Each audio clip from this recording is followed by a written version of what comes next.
Raríssimas, raríssimos e raríssimes, bom dia. René de Paula Júnior falando aqui no Radinho de Pilha, 1º de novembro de 2024, sexta-feira com feira.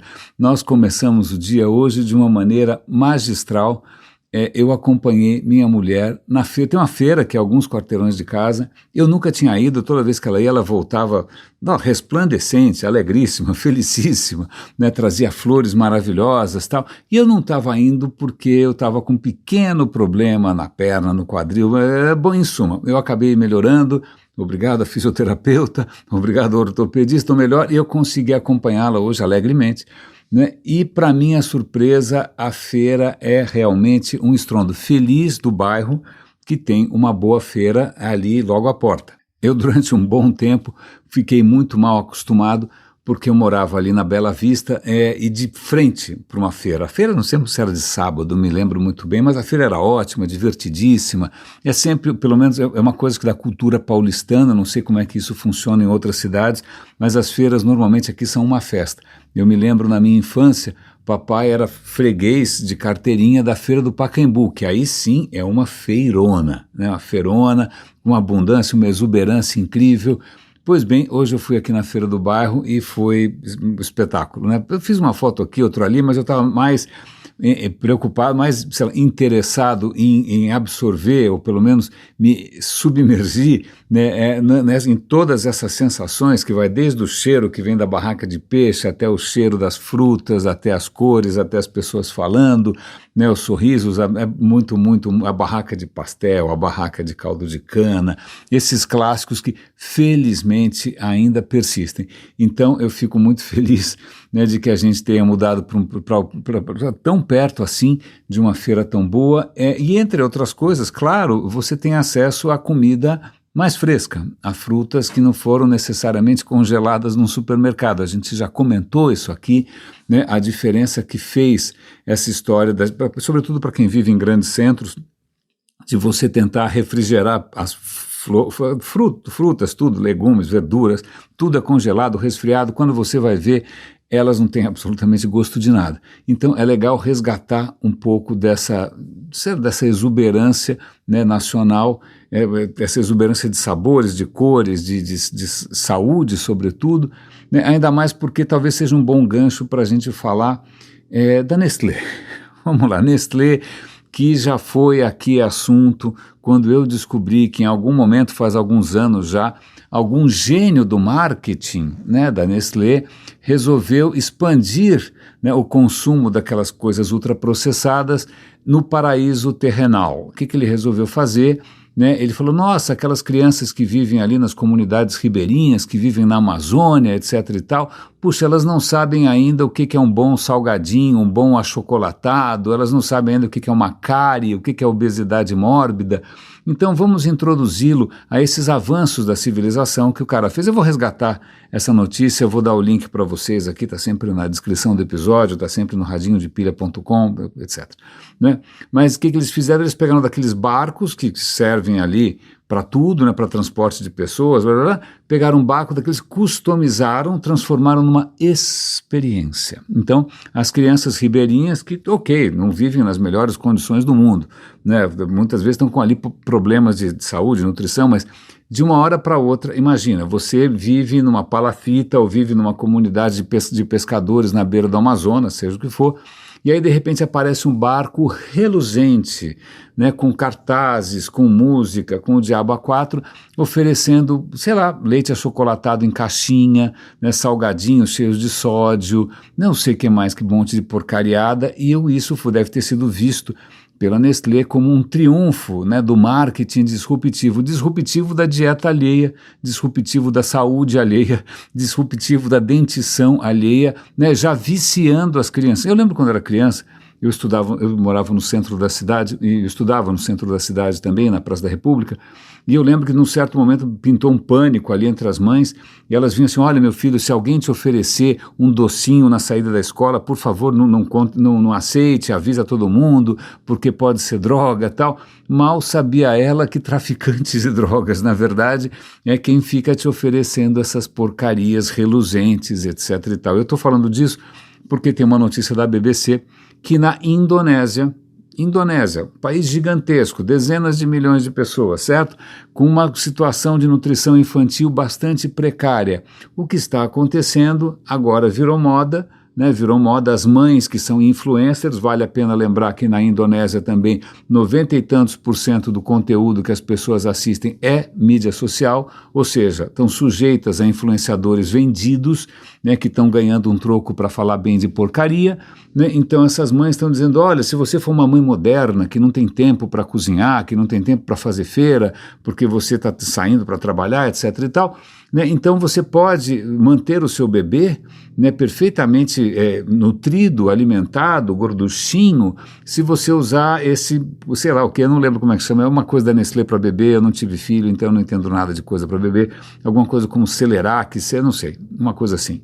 Eu vou dar o link para vocês verem aqui, mas deve ser, eu lembro quando era criança existia uma coisa chamada Neston, era muito caro, a minha família não estava com essa bala toda, né, mas Neston era uma coisa reforçada para fazer crianças fortinhas. Então na Indonésia agora a moda é as mães comprarem esse pó que eles misturam com água ali, e estão entupindo os bebês com essa história. Até aí, zero problema, se não fosse o conteúdo de açúcar e adoçantes.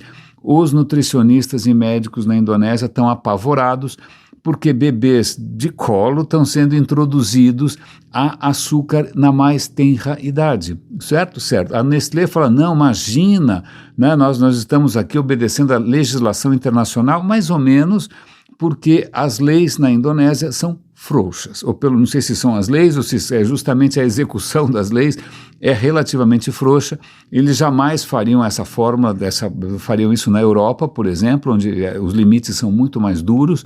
Então, como o governo acho que não está muito aí para essas coisas, o que acontece é que tem uma geração inteira de bebês, de crianças na Indonésia que estão sendo expostos, viciados, né, desde de cedo, a coisas muito doces. E a desculpa é, não, veja, estamos fazendo uma coisa tão nutritiva que o sabor não é exatamente amigável, você coloca muito ferro, dá um gosto metálico, você coloca muito não sei o que, dá um gosto amargo, então nós temos que tornar isso palatável para os bebês, né, adivinha como? Entupindo o negócio de açúcar.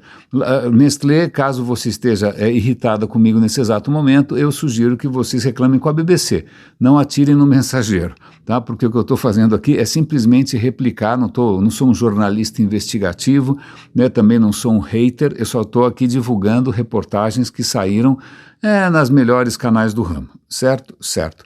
E aí nessas horas eu fico pensando, né, como é que as pessoas que de repente trabalham com esses alimentos ultraprocessados, refrigerante, álcool, cerveja, porcariada, né, como é que eles dormem? Será que o bônus é tão alto assim? Né, os caras sabem que eles estão ali certamente tentando. Eu não sei, eu lembro de ter uma vez encontrado uma figura conhecida que estava trabalhando num cargo de bastante proeminência numa dessas empresas de ultraprocessado, e eu lembro de comentando, não, imagina que prazer que é para uma criança que vive numa comunidade, numa vida sem graça nenhuma, ela poder abrir um pacote dos nossos salgadinhos, eu não vou citar o nome, imagina aquelas cores, a embalagem, o odor, o perfume, vem uma figurinha, puxa, são instantes de prazer que a gente está beneficiando. Ah, ok. Parabéns. Esses vão ganhar o Prêmio Nobel da Paz, quem sabe da medicina também, não é? Mas essas maneiras como a gente acaba, sei lá, criando alguma narrativa para aquilo que é obviamente um crime. Eu digo isso porque a minha infância foi essencialmente urbana, não foi muito longe da natureza, quase um milagre que eu tenha uma saúde razoável, porque eu fui uma criança de apartamento vendo televisão e comendo sei lá exatamente o quê, mas acho que eram outros tempos, né? Hoje em dia essas papinhas, eu não sei como essa geração vai se desenvolver, mas eu acho que não vou estar aqui para isso por muito tempo, mas deixa para lá. Já que a gente está falando de passado, não é? Eu vou falar de 68. 68 eu tinha 4 anos. É lógico, tem várias razões para, sei lá, várias coisas que podem ter vindo à sua mente se eu mencionei a data 68. Você pode ter pensado no AI-5, foi quando a ditadura brasileira, aí sim o negócio ficou barra pesada, né? O ato institucional número 5 introduz né, uma nova fase bastante nefasta na cultura brasileira, na política brasileira. A gente demorou sei lá quanto tempo para ficar livre desses milicos loucos, não é mesmo? Mas 68 foi um ano, sei lá, se você pode lembrar de Paris, de maio de 68, você pode lembrar disso com romantismo, né? Porque você tinha aquela... A gente já falou aqui de maio de 68, num episódio anterior, graças a vários episódios do The Rest is History, que é aquele podcast de história maravilhoso, feito por 2 ingleses. Eles contam ali os bastidores, o que aconteceu, o que não aconteceu, e quando você ouve tudo isso com um pouco de isenção, sem nenhum tipo de partido tomado, de parti-pris político ou ideológico, aquilo é uma bagunça, uma confusão que é muito difícil você entender o que aconteceu, por quê e por que parou. Mas é lógico que tem toda uma romantização, sobretudo de quem tem um apreço maior pela esquerda, ou seja lá pelo quê, não é? Achando que aquilo foi a primavera, foi uma beleza, né? O amor, as flores, o sonho, né? Se chocando contra a dureza de um estado policial, cacetetes, gás, como é que chama? Gás lacrimejante. Ok, mas eu não quero falar de maio de 68 agora. Eu vou falar de 2 68 aí, 2 que curiosamente num certo ponto coincidem, né? Eu não sabia, eu lembro quando eu era criança, o tema do Kennedy, do John Kennedy, era um tema triste. Eu lembro que acho que meus pais, minha mãe sobretudo, acho que ela era uma grande fã do Kennedy, da Jaqueline, né? Parecia uma família real, né? Uma coisa super glamourosa, né? E o cara é simplesmente chacinado, né? Num episódio meio mal contado tal. Então eu já era nascido, quando foi o Kennedy? Agora eu não lembro se eu já era nascido ou foi um pouco antes de eu nascer, não lembro, né? Mas a questão é que 68 aconteceram várias coisas. Então, se a gente acha que a gente está vivendo em tempos estranhos, tempos difíceis, tempos que estão demonstrando, sei lá, o pior das pessoas, 68, meus caros, o negócio não foi fácil.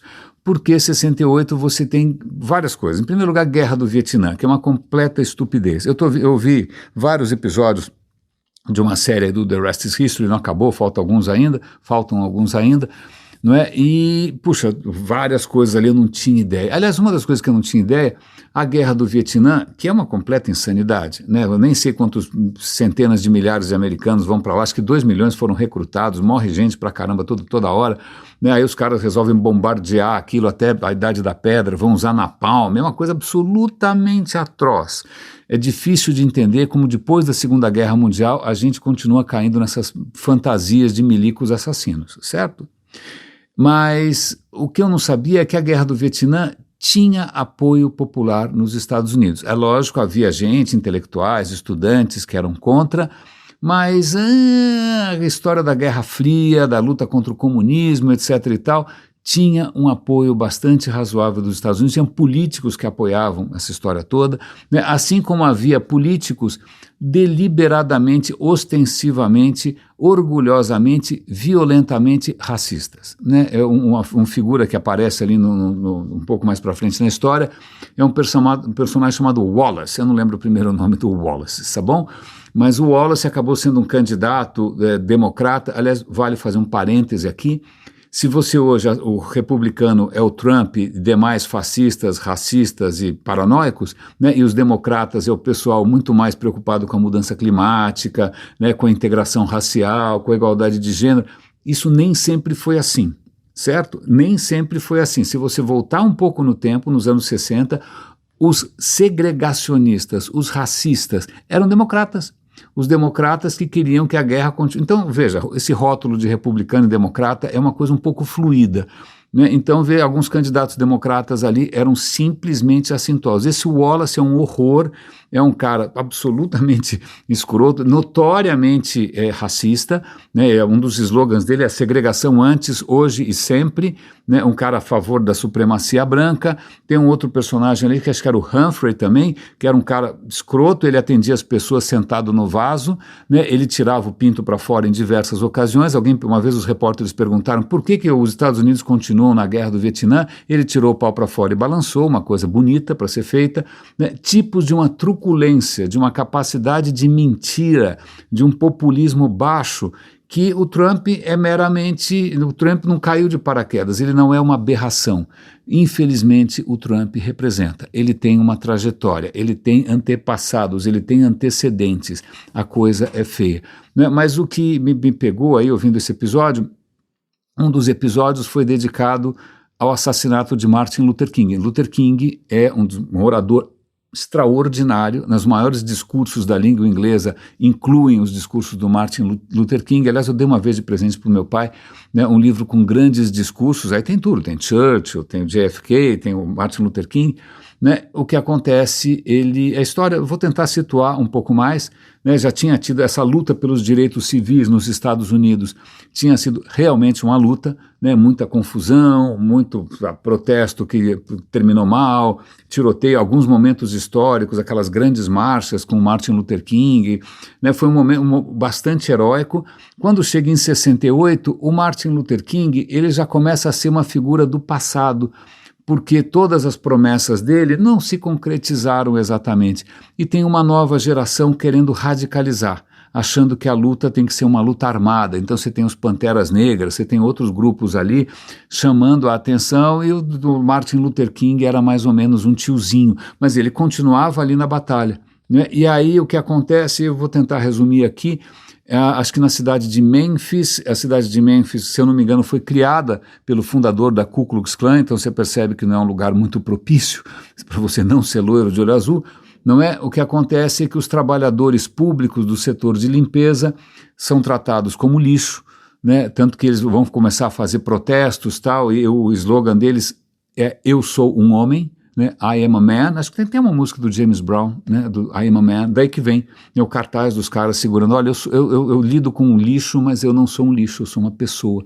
né? Mas era um movimento de natureza sindical, né? Mas aí o Martin Luther King resolve eu vou também ajudar esses caras, né? Eu vou me aproximar mais dos desfavorecidos, e aí ele começa a se aproximar de Memphis, é um sucesso, e aí ele promete fazer uma marcha, né?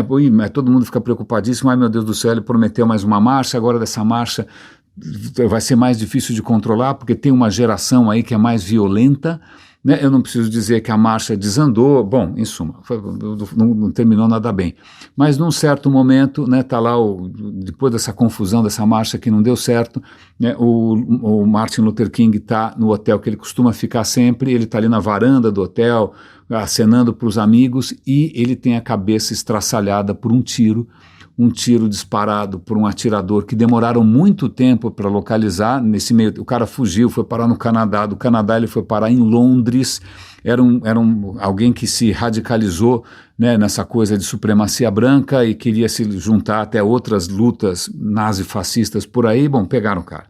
Né, mas ouvindo todos os discursos do Martin Luther King são absolutamente extraordinários. Eu sei que eu uso a palavra absolutamente com tanta frequência que isso acaba diluindo um pouco o impacto, mas realmente os discursos são lindos, né? Um deles, acho que um dos últimos que ele fez, acho que é o discurso de Riverside, ele cita um momento, acho que é uma passagem bíblica, eu não entendo muito de testamento nenhum, nem do Novo nem do Velho, mas acho que no Velho Testamento, acho que Moisés sobe numa montanha, e aí Deus fala para ele, ó, é o seguinte, vocês estão chegando na Terra Prometida, mas você não vai chegar lá, entendeu? Eles vão, você não, azar o seu, ok. Então ele pega carona nisso, e ele fala, olha, eu subi no alto da montanha, eu vi um futuro brilhante, eu vi tudo o que vocês podem ser, eu não vou conseguir acompanhá-los, mas eu tenho... Nossa, um discurso absolutamente lindo. Então você vai se envolvendo com uma figura que está ali de corpo e alma nessa história. Claro, o cara não era santo, tinha casos, ok, ninguém é santo na história. Né? Ele estava sendo perseguido pelo FBI, o FBI detestava esse cara, não é? E aí o que acontece é que a hora que eles contam ali, quase que em tempo real, né, o baque que foi, né, o cara cair já praticamente morto no chão, cara, é de cortar o coração. Aí você fala, meu, que país de louco, mataram o Kennedy, sei lá por quê, né, foi um matador solitário, com uma história super mal contada. Nesse caso do Martin Luther King, de novo, um matador solitário. Né? E aí, como se não bastasse, 68 acho que é um ano que não acaba nunca nos Estados Unidos, você tem o irmão do Kennedy, que é o Robert Kennedy, que era um cara não tão glamouroso, né? Lógico, o cara vivia uma vida principesca, né? A família dele era muito rica, quase que aristocrática, é uma família católica, que nos Estados Unidos é uma coisa rara. tanto que muita gente detestava, porque era uma família meio nariz empinado demais, era quase uma dinastia. Ele era meio discreto, mas num certo momento ele resolve, quer saber, eu vou concorrer, eu quero ser um candidato à presidência e eu vou concorrer, e aí, moral da história, ele começa uma epopeia, efetivamente uma epopeia, visitando comunidades pobres, visitando comunidades negras, visitando comunidades de desempregados. O cara está se acabando, né, fazendo assim, praticamente... nem sei, que é uma cruzada, que cruzada é uma palavra ruim, porque, né, mas de qualquer maneira, mas ele está fazendo ali uma longa jornada por aquela América que está esquecida, né? O cara, ele realmente tem um carisma extraordinário, também discursos feitos de improviso incríveis, né? Ele está ali levantando uma série de pautas, chega de Vietnã, pelo amor de Deus, né? Vamos pensar aqui nos negros, vamos pensar nos pobres, vamos pensar nos imigrantes, e aí quando ele está no auge, quando ele realmente está ali, porque o sistema político americano é muito difícil de entender, que nem beisebol, eu não consigo, não dá, eu não consigo, tem primárias, tem uma zona, eu não entendo nada. Mas quando ele consegue uma grande conquista num estado que, em princípio, não seria favorável a uma política como a dele, ele está ali sendo celebrado, porque ele teve uma vitória, ele está sendo ali ovacionado, milhares de pessoas em volta, uma confusão toda, ele acabou de fazer um discurso, e aí ele resolve ir para um outro lugar ali no centro de convenções, ou no hotel, não sei, ele passa ali pela cozinha, cheio de gente em volta, aquela confusão, um cara se aproxima e mata o Kennedy a queima-roupa. De novo, tiro na cabeça, o cara tem pouquíssimos momentos de vida, ele já praticamente morre no lugar. Né? Dessa vez a história é mais delirante ainda, porque o assassino foi imediatamente preso, se não me engano ele está vivo até hoje, ou morreu recentemente, não sei. É um palestino, não tem nada a ver com supremacia branca, não tem nada a ver com racismo, não tem nada a ver com, sei lá, com Vietnã. Na verdade é um cara que queria ser um mártir, queria ser um herói, né, da causa palestina, mas ele não é palestino muçulmano, era um palestino cristão, e ele estava ali já estava planejando há tempos, né, fazer esse grande gesto, não é, para justamente vingar o apoio dos Estados Unidos a Israel. Então ele achava que ele tinha, se esse cara subisse ao poder, Israel continuaria a ter apoio dos Estados Unidos, e ele resolve matar o Kennedy ali no auge. O Kennedy estava no auge. O que teria sido os Estados Unidos se não fosse essa morte do Kennedy? Né? Aliás, do outro Kennedy também, a mesma coisa. O que teria acontecido com a história se não fosse... Imagina, isso foi meses disso. O país estava ainda se recuperando desse assassinato covarde do Martin Luther King. Na sequência veio o assassinato do Robert Kennedy. E aí, para completar essa história toda, vai ter uma convenção, acho que democrata, em Chicago, onde eles vão definir os rumos do partido. Vale lembrar que naquele momento os democratas não eram legais, pelo contrário, não é? E na Califórnia, então, na costa leste, na costa oeste, está começando a surgir um movimento que a gente chamaria de hippie, né? O movimento da Flower Power, paz e amor, etc. e tal, mas você tinha ali líderes que eram um pouquinho mais engajados. Então eles vão comentar que dois líderes desse movimento, que eles chamavam de hippie, se eu não me engano, que é o Hoffman e o Rubin, eles falam, não, nós vamos fazer uma grande marcha em Chicago, nós vamos levar 500 mil de pessoas para Chicago, nós vamos mostrar para esses porcos fascistas, né, o que é o poder do amor, da não violência, etc, etc, etc. E só que aí você tem duas lideranças aí, você tem uma que é o Hoffman, que é um cara um pouco mais idealista, que está querendo, na verdade, fazer quase que um happening, não é? Mas, por outro lado, você tem o Rubin, que é um cara que achava que não, a gente tem que realmente causar tumulto para justamente levantar uma repressão brutal, né, para o Estado botar aquela polícia violenta nas ruas, para o Estado chamar a Força Nacional, para o Estado trazer soldados do Vietnã para atirar nos seus próprios cidadãos. Ele queria ver o circo pegar fogo, isso eu não tinha ideia.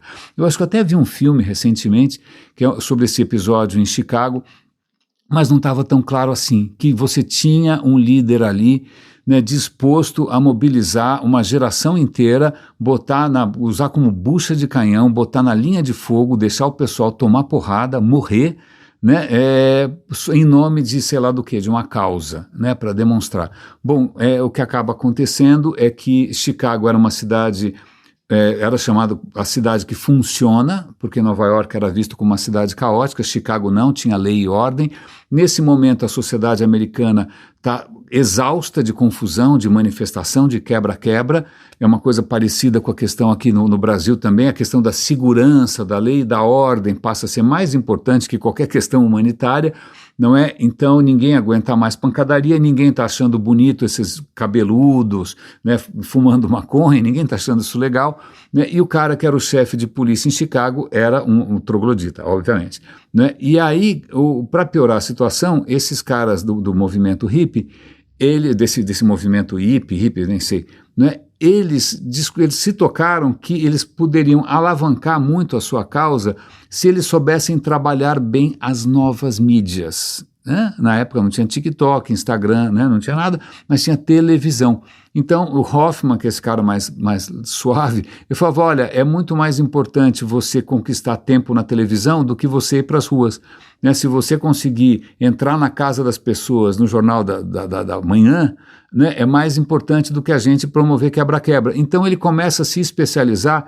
em fazer ações muito provocativas, né, muito provocativas justamente muito criativas também, etc., muita farra, muito amor livre, etc., para chamar a atenção da mídia. Então, antes deles conseguirem realizar esse grande protesto em 68 em Chicago, eles vão cantando a bola, olha, vão ser 500 mil pessoas, a gente vai invadir tudo, a gente vai invadir a convenção, a gente vai fazer o quê? Eles já tinham feito um protesto um tempo antes, que eles ficaram meditando para ver se o Pentágono levitava, o que aparentemente não funcionou. Eu fico muito feliz que pelo menos as leis da física continuam valendo, né, apesar de toda a maconha e LSD do mundo. Eles ameaçaram também jogar LSD no suprimento de água da cidade, tudo meio palhaçada, né? Mas que, desculpa, para o cidadão comum é tudo muito estranho, certo? Aí a polícia já começa a se preparar para o pior. E isso vai escalando, o Rubin também acaba provocando cada vez mais essas desconfianças e essa paranoia, né, do Estado. Eu não preciso dizer, vocês já devem ter visto alguma coisa por aí, que o negócio desandou de uma maneira, nem sei, grotesca, né? O que em algum momento qualquer, alguém fez alguma coisa, pronto, aí os policiais saem dando porrada em todo mundo, jogando gás, novos caminhões, inventaram novas máquinas de gás lacrimogênio, as ruas cobertas de gás lacrimogênio, o pau comendo solto, pessoas sendo, imagina, mutiladas, pessoas morrendo, né, milhares de pessoas presas. É um cenário de guerra. Tudo isso na frente dos hotéis onde os candidatos estavam ali, né? Um deles, coitado, acabou, o gás lacrimogêneo entrou pelo ar-condicionado, né? Até quem estava ali protegido acabou sentindo um pouco na pele o problema. 68. Então veja, eu não sei quando você nasceu, né? Mas talvez você, não é só você, eu acho que a humanidade tem uma capacidade fabulosa de esquecer, ou melhor dizendo, uma incapacidade de lembrar. É como se qualquer coisa que aconteceu há mais de 20 anos não aconteceu, não existiu, né? Então 68 foi tétrico, aqui no Brasil foi tenebroso, em Paris foi o caos, né? Nos Estados Unidos você tem grandes líderes assassinados covardemente, né? A história sendo abortada a tiros, né? Que é uma coisa americana muito esquisita isso. Né? E aí você tem também, e aí vale lembrar, para quem não lembra, da Primavera de Praga, também foi em 68, aliás, o auge dessa Primavera de Praga coincide com o quebra-quebra em Chicago, né? Aliás, vale lembrar, não comentei aqui com vocês, eu não tinha ideia, não sei se já foram, eu fui uma vez só para Chicago, não, duas. É linda a cidade, muito bonita, espetacular, nossa senhora, né, super civilizada e tal. Mas, na verdade, naquele tempo, Chicago era a cidade mais segregada dos Estados Unidos. Não porque houvesse uma lei como havia no Sul, né, do tipo Lei John Crow, como é que chama essa lei? É uma lei dessa de segregação, que você não pode ter integração nos ônibus, nas escolas, nada. Não, Chicago era mais ou menos como São Paulo, uma segregação de fato, né, você tem uma periferia essencialmente negra. Né, os negros ficam longe, mas ficam ali muito segregados. Então era uma cidade muito racista, muito branca, né, predominantemente de imigrantes da Europa, imigrantes recentes. Eu estou lembrando essa história toda, mas voltando para Praga. Praga, naquele momento, em 68, fazia parte da Cortina de Ferro, fazia parte do Império Soviético. certo? Só que ela tinha uma relativa autonomia, né? E aí um líder tcheco chamado Dubček, se é que eu pronunciei direito, ele resolve dar uma suavizada na história. Então vamos diminuir um pouco a censura, vamos aumentar um pouco a liberdade de expressão, né? Vamos pegar leve, não vamos ser tanta perseguição assim. Então ele começa a introduzir medidas que vão dar uma nova cara para o socialismo, né? Um socialismo mais humano. Adivinha o que acontece? A União Soviética, com o apoio de outros países como a Alemanha Oriental, Polônia e Hungria, eles invadem com tanques. Então, enquanto você tem quebra-quebra, né, polícia americana ali descendo o cacete, você tem em Praga tanques soviéticos na rua. Né? A Praga tem uma história grande de resistência, eu vou dar um link aqui para uma conversa minha com o ChatGPT. Praga, quando foi invadida pelos nazistas, porque os nazistas disseram, não estamos invadindo a República Tcheca, na época era a Tchecoslováquia. Não, é que aqui tem tantos alemães que aqui a gente está libertando os alemães. É sempre um dos discursos do nosso amigo Hitler, que parece os discursos do Putin. Não, eu não estou invadindo a Ucrânia, eu estou libertando os russos que moram lá. Não é? Então, Praga já tinha esse histórico de resistir ao nazismo, de fazer atentados contra líderes nazistas, tanque na rua. Se você vai hoje para Praga, você não vai perceber, mas muitos dos edifícios históricos, aquela torre bonita, foram quase que destruídas por tanques nazistas em represália, né? Os nazistas queriam punir os tchecos, foi tudo reconstruído com muito carinho, né? Você nem percebe. Mas, pois bem, em 68, essa tentativa em Praga, né, de tornar o mais respirável, né, um pouquinho mais decente o comunismo, foi reprimida com tanques. A diferença é que a gente sabe muito sobre o que aconteceu em Chicago simplesmente porque a América tinha liberdade de imprensa. Agora, o que aconteceu dentro da União Soviética, a gente não sabe tanto, porque não tinha televisão ao vivo, né? Não tinha, era tudo profundamente censurado. Então eu tenho certeza que muitos amigos que a vida inteira torceram pela esquerda, né, só estão descobrindo agora a barra pesada que foi o stalinismo, a barra pesada que foi a Primavera de Praga, a barra pesada que foi a Ucrânia ter o Holodomor, onde morreram sei lá quantos milhões de pessoas de fome, porque o Stalin quis, né, ou que não tinham a menor ideia do que era a Revolução Cultural na China. Né? Muita gente de esquerda, mesmo em Paris, em 68, estavam empolgadíssimos com Mao Tse-tung, aquele livrinho vermelho, sem ter ideia da completa barbárie que aquilo era, né, das dezenas de milhões de pessoas que morreram. Né? Então, veja que quanta coisa aconteceu em 68, eu era um bebezinho, não sei se eu estava comendo coisas da Nestlé ou não, né? Mas algumas coisas você ficava sabendo mais, outras você ficava sabendo menos. Se você morasse no Brasil, você não ficava sabendo de nada, porque a ditadura censurava praticamente tudo. Mas se você está achando que 2024 é um ano que muitas coisas estão acontecendo rápido demais e estão aparecendo líderes nefastos, você não sabe de onde, pois bem, vem de longe. Vem de longe, nessas horas a gente percebe que a gente tende a esquecer, né, algumas tendências da natureza humana, né, que vai ter gente sim que vai apoiar a segregação, que vai ter, sei lá, gente que vai se rebelar quando aparece uma lei dizendo que as escolas devem aceitar os negros, né, vai ter gente que vai pegar em armas, vai ter gente que vai falar publicamente, como ficou claro nesse episódio do The Rest is History, olha, esse cara aí, o Robert Kennedy, ele merecia ter o seu cérebro espalhado por um tiro, que foi o que aconteceu. Né? Esse cara deveria ser abatido a tiros, foi o que aconteceu. Não é? Então, veja, tem correntes aí na história, né? Correntes na natureza humana que a gente esquece, porque de repente a gente pode ter tido o privilégio de nascer numa época em que você não só vai acabar esquecendo, mas como muita gente quer esquecer o que aconteceu. Mas essas forças subjacentes continuam por aí. Né? Nós, mais uma vez, temos uma eleição que, olhando de longe, a eleição do Trump, parece um circo, porque não é possível que metade do país se encante com um Bozo, com um cara completamente pervertido, perverso, criminoso, impostor, né, mentalmente limitado. Não é possível. Aí você pensa, sim, é possível.